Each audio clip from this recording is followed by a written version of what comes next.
Did anybody underwhelm you in any way where you sat there and you said, "Man, this was a bad first day"?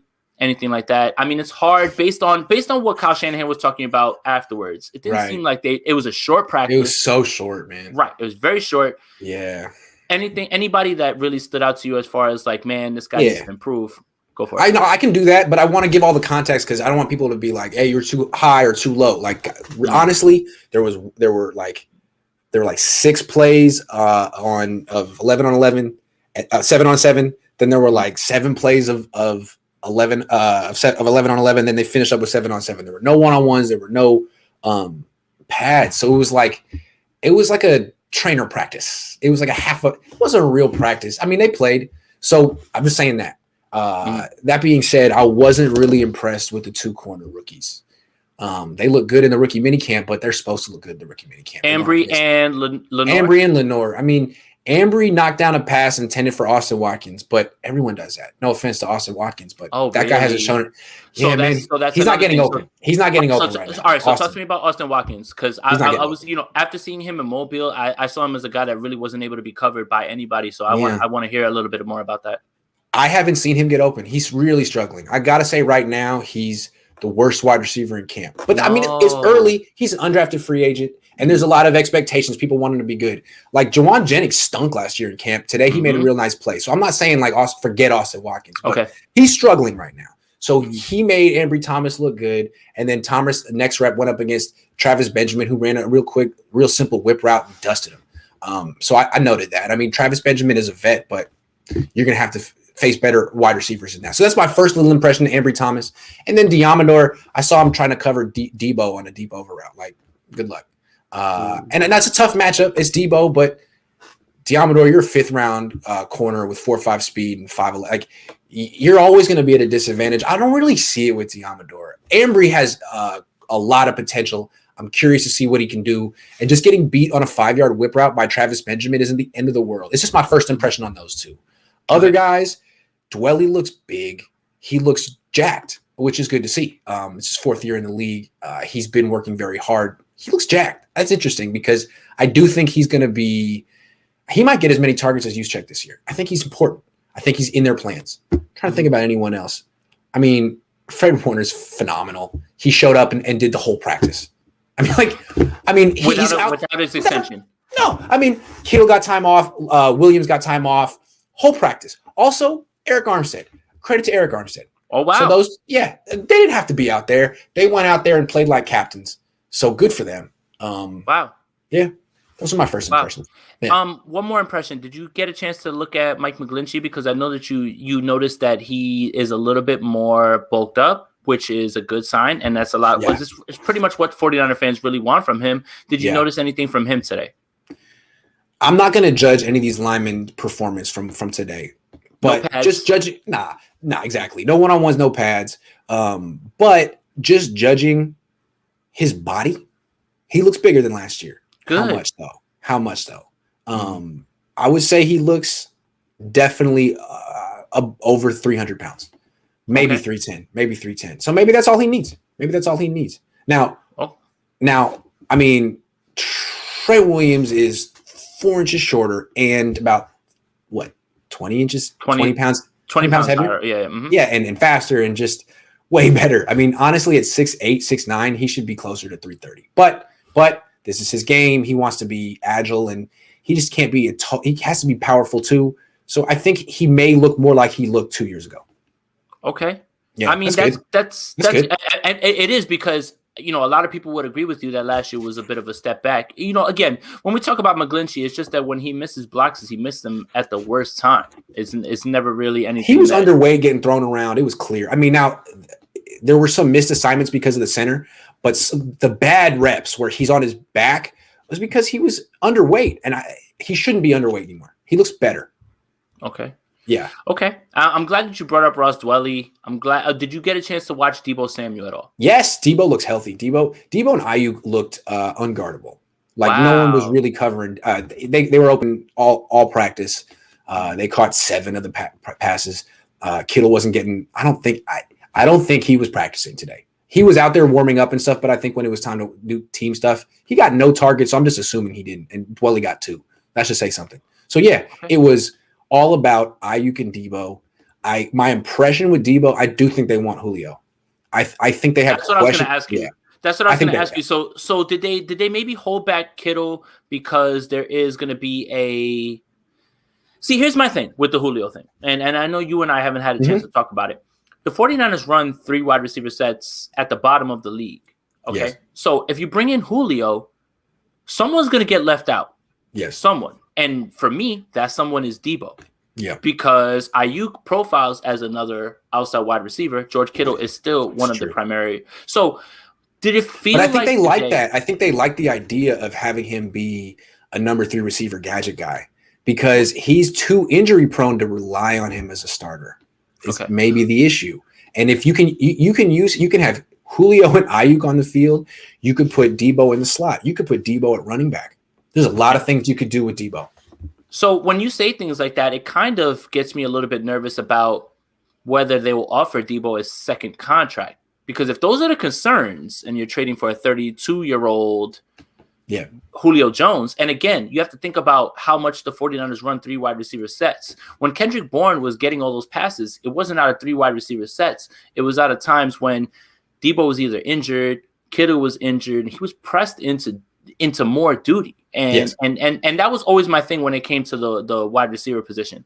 It was less about, you need a slot wide receiver. You just need reliable guys. And I thought that's what Kendrick Bourne. You need more than 2, right? Right, exactly. Because if one of them gets injured, now you're really playing with fire because now you're depending on either Jalen Hurd, whoever it is. I just want to pull up this. Of course. Thank you for the donation. Are they giving y'all the same access before the pandemic? Or still restricting it? Background is fire. So far they've let us take the masks off, but everything else is the exact same. I'm wondering when I'm going to get back in that building eventually.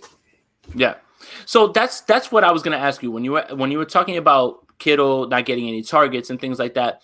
Did it seem like there was not a shift in philosophy, but almost bracing for something that's coming? Like, and that's really where I was trying to get at with that question. See, the Kittle thing, I kind of grouped it as like if Trent Williams doesn't have to practice and Alex Mack doesn't have to practice, then I guess Kittle is in that senior group as well. That's the way I looked at it. It's kind of like a vet courtesy kind of thing. But look, I think Julio is a very real thing. I think they would love to have him and Ayuk on the field together with Debo as like kind of the gadget guy you got to account for. I think they will make an offer for Julio Jones. I think it'll be a 2nd and a 4th or something like that. Or maybe the compensatory 3rd, as Jordan pointed out too. That's another one that they shipped off in the trade for 3. Why wouldn't you move one of those compensatory 3rds from Mayhew or Salah's departure? That's right. And you can always recoup that capital down the line by trading Debo or whomever you want to do next year or the year after that. So also, I think that can work financially because the cap's going to go up big time in 2 years, theoretically. Also, it just seems like such a Kyle Shanahan move. He knows Julio. He likes Julio.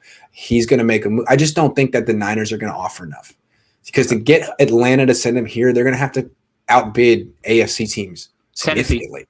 Tennessee's the team that I'm most afraid of in the AFC just because him and AJ Brown, good God, trying to guard that, especially when you consider right now what the Tennessee Titans receiver depth is. It's literally AJ Brown, Josh Reynolds, and don't even matter.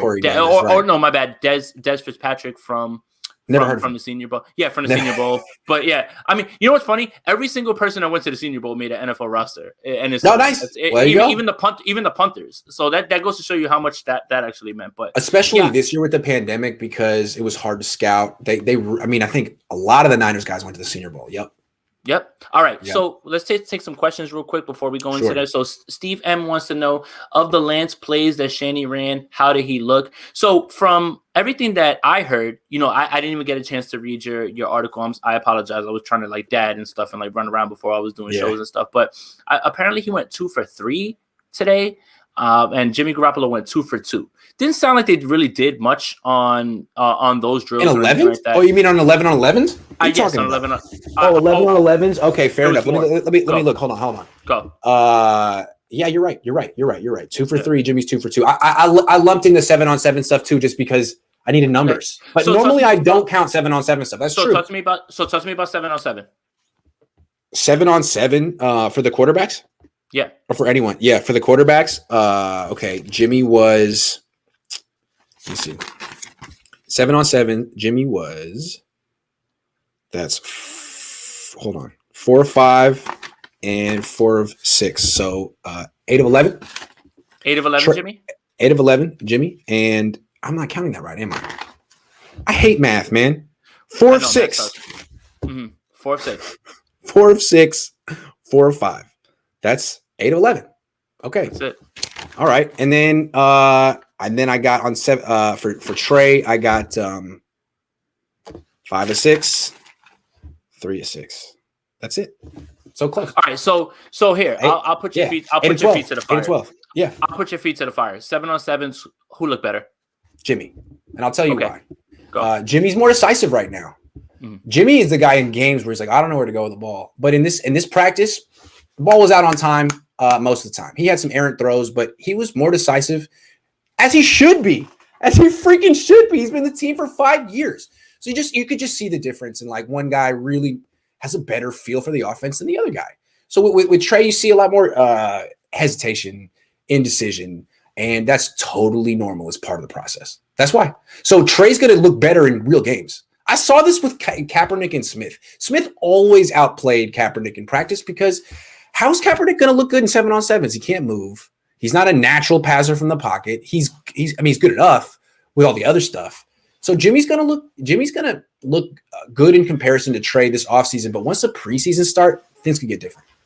Okay, that's a good. So I'm glad you brought that up because everything that's been floated out there, I just floated out 11-on-11, and it didn't seem like. So no one talked about in the press conference, and we'll move to that next. But no one talked in the press conference about 11-on-11. They talked about, 7-on-7. They talked about 11-on-11, right? And they talked about, and Kyle was just like, yeah, there's not enough reps for everybody to go around. There's 5 guys that we want to give shots to, and they couldn't, and blah blah blah blah blah. So I didn't know that about 7-on-7s. I really didn't know that. And you're right about that because in 7-on-7s, you can't scramble. You got to get the ball out. Just got to get the ball out. That's it. Quick. Just throw it and get it out. So that's more suited to Jimmy Garoppolo because he's a pocket quarterback anyway, and he's been on the team for 5 years. Perfect. So, anyone else that you really saw that really stood out or good or bad, before we move on to the next topic?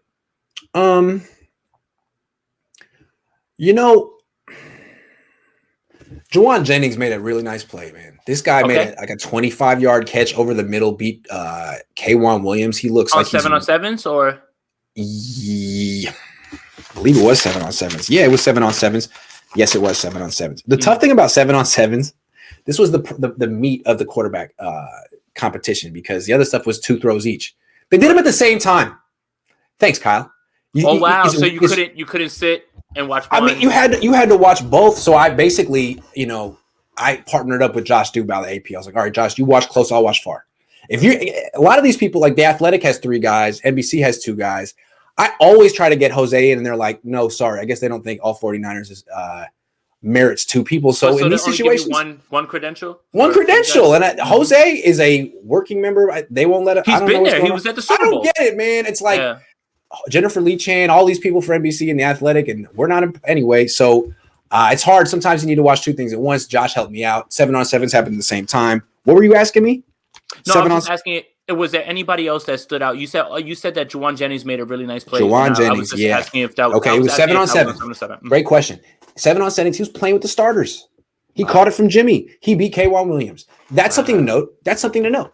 Now we'll see. It's just 1 catch in 1 day, but it's definitely a good sign because, Austin Watkins didn't do that. Benny Fowler didn't do that. Kevin White didn't do that. So. And you were talking about how just because someone struggles in one practice or maybe 1 year, right? And but that's good to know because the same things were coming out about Juwan Jennings that were coming out about Austin Watkins about how he couldn't get open and he couldn't. That's right. That's the same thing, man. What I'm seeing from Watkins is what I saw from Jennings last year, and that just shows you how much people can improve. Right, and it also shows you the difference in the speed of the games, honestly, and you start to go for it. True. One more thing. Remember, the Niners are practicing 3 days a week. We're only seeing 1. So if Trey Lance struggled today or missed some throws. Maybe the other 2 days are totally different and we don't know. So like the snapshot I'm giving you isn't even all that accurate. It's just one day. Keep that in mind. Wow, look at all this context that you're giving. Because it's important to know because sometimes people get mad at you. You said he was really great. I said he was really good one day in May. I'm just trying to tell you. Yeah.